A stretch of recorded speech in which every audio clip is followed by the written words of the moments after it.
اس میں قومی اسمبلی کی 22 ہے اور صوبائی اسمبلی کی 55 نشستیں. یہ پنجاب سے مسلم لیگ کو نون کو 9 نشستیں, خیبر پختونخوا سے 4 قومی اسمبلی کی میں بات کر رہا ہوں, اور پیپلز پارٹی کو خیبر پختونخوا سے تحریک انصاف کی 2, MQM کو سندھ میں 1 اور پیپلز پارٹی کو 1. پنجاب کی اگر قومی اسمبلی کی بات کریں وہاں تحریک انصاف کی 2 نشستیں انہوں نے چھیننی ہے ساری.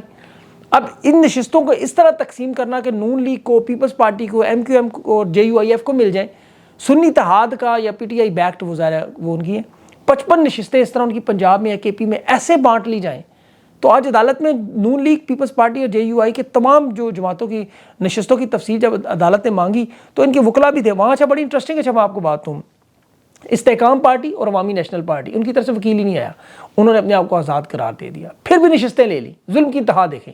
اور باقی یہ جو جماعتیں ہیں جنہوں نے ان تینوں نے مقدمے کی درخواست کی, مخالفت کی, تحریک انصاف کی جو مخصوص نشستوں کی خواتین ہیں وہ ساری ظاہر ہے وہاں پہنچی ہوئی تھی سپریم کورٹ میں. اب قاضی فاضل نے تو صاف کہا کہ یہ آپ لوگ تو شاید ان کی نشستیں چھیننا چاہتے ہیں اور اسی لیے آپ کیس لڑ لیں, لیکن سب سے بہترین جمال مندوخیل صاحب, جسٹس جمال مندوخیل نے نقطہ اٹھایا. اس نے کہا قاضی صاحب اگر آپ تحریک انصاف کے بلے کا نشان نہ چھینتے تو یہ معاملہ نہ ہوتا.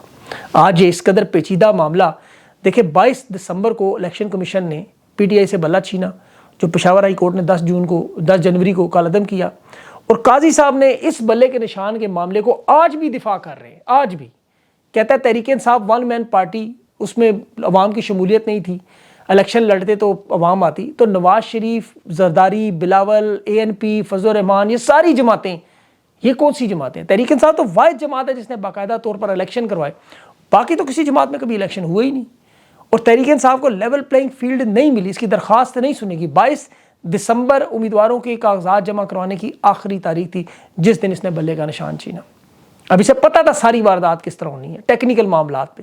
انتخابی نشان واپس ہونے کے بعد اب سوال یہ تھا کہ سیاسی جماعت کے کیا وجود ختم ہوتا ہے, کیا سیاسی جماعت اپنے امیدوار نہیں کھڑے کر سکتی؟ یہ وہ تمام سوالات ہیں جو قانون کے تحت تھے. میں اس پوری سماعت میں آپ کو بور نہیں کرنا چاہتا, صرف کام کی چیزیں بتاتا ہوں کہ مخصوص نشستوں کی فہرست جمع کروا سکتی تھی سنی اتحاد. جمال مندوخیل نے ایک بڑا اہم سوال پوچھا کہ تحریک انصاف نے جمع کروائی یہ مخصوص نشستوں کی درخواست, تو ان کے وکیل نے کہا جمع کروائی بالکل, لیکن الیکشن کمیشن نے تسلیم نہیں کی. یہاں قاضی صاحب ہر بات میں جمپے مار رہے تھے بیچ میں, اور بڑی انٹرسٹنگ, جنہوں نے سماعت نہیں دیکھی اچھا ہی کیا نہیں دیکھی, ورنہ بار اتنا حوصلہ تو خیر نہیں ہے اتنی لمبی سرکس دیکھیں. لیکن قاضی صاحب ہر معاملے میں آج باقاعدہ طور پر نون, پیپلز پارٹی, JUI کے وکیل کا کردار ادا کرتے, الیکشن کمیشن کا دفاع کر رہے تھے, اور سب سے بڑھ کر اپنی مدت ملازمت توسیع اس آئینی آپ کو پتہ مخصوص نشستوں سے جڑی ہے. اس لیے واضح نظر آ رہا تھا کہ یہ مخصوص نشستوں کا معاملہ حکومت کی بجائے جس طرح قاضی صاحب خود روک ٹوک کر رہے تھے, سوالات کر رہے تھے اور انٹرپشن کر رہے تھے. جیسے جسٹس منصور علی شاہ نے ایک مثال دی کہ 2 جماعتوں کو مثلا ایک نشست ملے اور تیسری جماعت کو 90% نشستیں ملیں, تو کیا آپ ان کی 90 نشستیں چھین کر ان کو بانٹ دیں گے؟ قاضی صاحب نے فوراً جمپ ماری, نہیں قانون کی بات کریں, حالانکہ خود مثالیں دے ہی جا رہا تھا ادھر ادھر کی. اب سنی اتحاد کے بارے میں ان کو یہی مسئلہ تھا, الیکشن وہ نہیں لڑے اور انہیں پارلیمانی جماعت کیسے تسلیم کر لیا. دیکھیں یہاں عام لوگوں کو سمجھانے کے لیے, ایک ہوتی ہے سیاسی جماعت جو الیکشن لڑتی ہے, ایک ہوتی ہے پارلیمانی جماعت جو پارلیمنٹ کے اندر ہوتی ہے. اب آزاد امیدوار کسی بھی سیاسی جماعت کا جیت کے پارلیمنٹ میں آئے, اس جماعت میں داخل ہو جائے تو پارلیمانی اس جماعت کو تسلیم کیا جاتا ہے. اب ان آزاد امیدواروں کی نمائندگی مل جاتی ہے, اسی لیے سب پارلیمانی جماعت کے. اس حساب سے سنی اتحاد کونسل ایک پارلیمانی جماعت ہے, تحریک انصاف اس وقت ایک سیاسی جماعت ہے. اب ان کے آزاد امیدوار سیاسی جماعت کے پارلیمانی جماعت میں داخل ہوئے. اب عوام نے ووٹ کسے دیا؟ آزاد امیدواروں کو ہرگز نہیں, عوام نے ووٹ دیا سیاسی جماعت کے نمائندوں کو. قاضی صاحب نے جو ججز کے سوالات پر آج وکلا کو روک رہا تھا بار بار, وہ یہی معاملہ تھا. کاش میں اگر اس کو ہوتا تو ایک جواب دیتا, لیکن بار اس نے سننی کسی کی بھی نہیں تھی. قاضی فائز صاحب غیر ذمہ دارانہ بیانات کو روکنے کے لیے جسٹس جمال مندوخیل نے بھی بات کی, اور اس نے کہا کہ سنی اتحاد میں تمام آزاد اراکین کی شمولیت درست ہے, انہیں مخصوص نشستیں نہ دینا قانونی اعتبار سے غلط ہے. اب سنی اتحاد کونسل نے الیکشن نہیں لڑا, قانونی اعتبار سے یہ بات ان کی ٹھیک ہے, لیکن آزاد امیدوار 3 دن کے اندر کسی سیاسی جماعت میں شامل ہوتا ہے. اب سنی اتحاد نے الیکشن کمیشن کو تحریری طور پر آگاہ کیا ہوا تھا کہ مخصوص نشستوں کی فہرست جمع نہیں کروائی, یہ بات بھی درست ہے, لیکن اسے چونکہ الیکشن کمیشن نے پارلیمانی جماعت مان لیا, جو 63A آرٹیکل ہے ایک سیاسی جماعت کا, پارلیمانی جماعت کا ماننے پر, اس اعتبار سے یہ تحریک انصاف کی سیاسی جماعت اور پارلیمانی جماعت کا اتحاد ہے. اب یہاں اس کے سربراہ کون ہے؟ قاضی صاحب ادھر ادھر کی ٹامک ٹوئیاں مارتے رہے جتنی مرضی, فیصلہ اپنی مرضی سے دے دیں بے شک, لیکن ان کی جو ذہنیت ہے, ان کے جو ریمارکس ہیں قاضی صاحب کے, یہ کیس مجھے لگتا ہے کہ 7-6 کے حق سے یہ حکومت میں فیصلہ ہوگا۔ اس وقت دیکھیں جسٹس منصور علی شاہ ہیں، اطہر من اللہ ہے، جمال مندوخیل ہے، منیب اختر صاحب ہے، یا افریدی ہیں، اور جسٹس سید حسن نظر، یہ مجھے ایک طرف نظر آ رہے ہیں۔ دوسری طرف قاضی صاحب کے ساتھ جو ہے 3 ججز تو کنفرم ہے، لیکن باقی 4 جو جج رہتے ہیں ان کا فیصلہ کن ووٹ ہوگا، اور یہ آخر میں بات 2-3 ججز پر آئے گی، جس طرف جھکاؤ ہوگا معاملہ اس طرف جائے گا۔ اور یہ یاد رکھیں یہ چیف جسٹس کی فل کورٹ میں 1 ووٹ ہوتا ہے صرف۔ عام حالات میں جب وہ لارجر بینچ بنائے تو اس کے فیصلے کی اہمیت ہوتی ہے، لیکن فل کورٹ بینچ میں صرف 1 ووٹ ہے، اس لیے اس کی 1 ووٹ سے زیادہ اہمیت نہیں ہے، عام جج سمجھ لیں آپ سے۔ آج الیکشن کمیشن میں بھی اس کے ساتھ نون لیگ کے امیدواروں نے جو این 47, 46 اور 48 پہ الیکشن کمیشن نے اپیل کی کہ جسٹس طارق محمود جہانگیری کو بدلے، کیونکہ وہ فیصلہ ان کے خلاف آنے والا ہے۔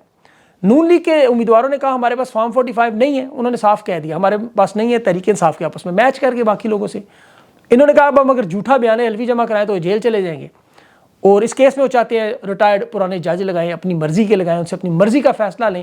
الیکشن کمیشن نے ان کی یہ سماعت 6 جون کی تاریخ دے دی۔ یہاں کوئی ایسا ریٹائرڈ جج لگانا چاہتے ہیں کہ جس کی بات اس کے گھر والے بھی نہ مانتے ہوں، تاکہ اس پر دباؤ ڈالا جا سکے، اور فارم 45 نون لیگ کے لوگوں کے پاس نہیں ہے۔ انہوں نے صاف صاف کہہ دیا پورے پاکستان میں نون لیگ کے لوگوں کے پاس فارم 45 نہیں ہے۔ اب جھوٹ بھی نہیں بول سکتے، بیان حلفی بھی جمع نہیں کروا سکتے، کروایا تو جیل، اور اگر سچ بولے تو وہ ویسے فارغ۔ اب ان تینوں نشستوں پر تحریک انصاف کے جو امیدوار ہیں، یاد رکھیں تینوں بڑے وکیل ہیں، شعیب شاہین ہے، علی بخاری ہے، طاہر مغل جو اسلام آباد کے صدر ہیں، اس لیے یہ لوگ بھی بڑے تکڑے ہیں، ڈٹ کر کھڑے ہیں اور لڑ بھی رہے ہیں۔ تو اب دیکھنا یہ ہے کہ ان معاملات پہ ہوتا کیا ہے۔ اظہر صدیق صاحب نے، وکیل ہیں مشہور، انہوں نے بھی آج بات بھی کی کہ بدنیتی پر یہ کام کر رہی ہے حکومت اس وقت، اور یہاں پر ٹرائیبیونلز میں اگر ججز کو بدلا گیا تو پھر معاملہ خراب ہوگا۔ عدلیہ اس وقت حقیقی معنوں میں انصاف پر تلی ہوئی ہے۔ لاہور ہائی کورٹ کے ججز ہیں، چاہے اسلام آباد ہائی کورٹ کے ججز ہیں، وہ کھڑے ہیں اپنی جگہ پہ۔ اچھا، اگلی اہم بات جو جین میریٹ کی، آج علی امین گنڈا پور کے پی سے جو وزیر اعلیٰ ان سے ملاقات ہوئی۔ جین میریٹ کی ابھی حال ہی میں قاضی فائز سے تحریک انصاف کا بلہ کے نشان چھیننے پر بڑا اہم معاملہ، جس پہ قاضی صاحب نے جواب دیا، پھر پارلیمنٹ کی طرف سے برطانوی پاکستان کے الیکشن کو کالعدم کرنا، دھاندلی شدہ ماننا، یہ پوری ایک رپورٹ شائع ہوئی ہے۔ اب یہاں پہ لوگ بڑے حیران ہیں کہ اچانک فضا کیسے بدل رہی ہے برطانیہ کی طرف سے، خاص طور پر جو رجیم چینج میں حصہ تھے، تحریک انصاف کی حمایت کیوں شروع ہے کہ نواز شریف سے کہ اپنا ہاتھ اٹھانے جا رہے ہیں اور اس الیکشن کو کالعدم کرنے کی باتیں کر رہے ہیں۔ دیکھیں اس کی سب سے بڑی وجہ وہاں پر حکومت میں تبدیلی ہے۔ رشی سونک ہندوستانی نژاد برطانوی وزیر اعظم، وہ اب فارغ ہیں۔ اب وہاں یہ چیز امریکہ میں بھی آپ کو نظر آئے گی، جب بائیڈن کی حکومت بدلے گی تو اس کے بعد امریکہ سے بھی آپ کو دیکھیں بدلاؤ نظر آئے گا۔ ابھی سائفر پہ ریئیکشن کا آیا کہ پاکستان کی عدالتیں جو کریں ہم اثر انداز نہیں ہوں گے۔ یہ پریس بریفنگ تھی، اس میں انٹرسیپٹ کے وہ جو صحافی ہیں رے، اس نے بڑے اچھے سوال پوچھے سے، اور آج عدالتیں عدلیہ جو اس میں خاص طور پر عدت نکاح والے معاملے پہ کہ خواتین کے ذاتی مسائل کا معاملہ، اس میں آپ عدالتوں میں فیصلے ان کے خلاف کرواتے ہیں۔ تو امریکی اسٹیٹ میں جو میتھی ملر، وہ تو کہہ رہا تھا ہمارا کوئی عمل دخل نہیں ہے۔ صحافی نے کہا جارجیا میں تو آپ نے کیا ہے، دوسرے ممالک میں تو آپ کر رہے ہیں، عدالتی فیصلے بھی، وہاں پابندیاں بھی، مداخلت بھی، یہاں آپ خاموش ہیں کہ جی یہاں الیکشن صحیح ہیں وہاں خراب ہے۔ تو یہ اس پہ اس نے ٹال دیا، ظاہر ہے ہم تو مدد کر رہے ہیں، پاکستان کی توانائی کا بحران ہے وغیرہ وغیرہ، وہی جو ڈنگ ٹپاؤ پروگرام۔ اب اس کے علاوہ کچھ اور اہم خبر آپ کو، ایک تو احمد فراد شاعر کی آج ضمانت انہوں نے مسترد کر دی، اس کے پر الزام ہے کہ اس نے آزاد کشمیر میں تشدد کے لوگوں ورگلایا اور ایسی ٹویٹس کی کہ لوگوں میں اشتعال پھیلا، تشدد ہوا۔ اب آزاد کشمیر میں حکومت کے خلاف لوگ پہلے ہی آپ کو پتہ ہے کھڑے ہیں۔ بہرحال شاعر نے اس کا جواب ایک شعر میں دیا، وہ اب شعر میرے ذہن میں نہیں ہے، وہ پھر انشاءاللہ کسی وقت۔ اور فیصل واڈا کی توہین عدالت کا معاملہ، فیصل واڈا نے صاف انکار کر دیا، کہتا نہیں مانگوں گا معافی، بلکہ مولانا فضل الرحمان، شہباز شریف اور رؤوف حسن کے تقاریر کا ٹرانسکرپٹ عدالت میں جمع کرا دیا کہ یہ کہہ سکتے ہیں میں نہیں۔ شہباز شریف نے تو ابھی کالی بھیڑیں تک کہا ہے، اور اس نے کہا جی دفاعی اداروں اور خفیہ ایجنسیوں کے خلاف بات اور مہم چل رہی ہے، میں تو جواب دوں گا، پگڑیاں اچھالوں گا، ملک کی بہتری کے لیے کروں گا، لیکن معافی نہیں مانگوں گا۔ مصطفیٰ کمال نے معافی مانگنے کا اشارہ کر دیا، بس کہہ دیا میں معافی مانگنے کو تیار ہوں۔ اور ایک چھوٹی چھوٹی 2 خبریں، عمران ریاض کی ایک ایگزٹ کنٹرول لسٹ میں سے نام کی درخواست آج سماعت تھی، وہ بھی اس پہ بھی شاید کوئی فیصلہ اس لگے دے رہے ہیں، جان بوجھ کے روک رہے ہیں، حج پہ نہیں جانے دے رہے، اس سے بڑا ظلم ہو سکتا ہے کوئی؟ اور انشاءاللہ باقی مزید اگلے ویلاگ میں تفصیل سے کچھ اور خبروں پہ بات کریں گے۔ اپنا خیال رکھیں، مجھے اجازت دیں، اللہ حافظ۔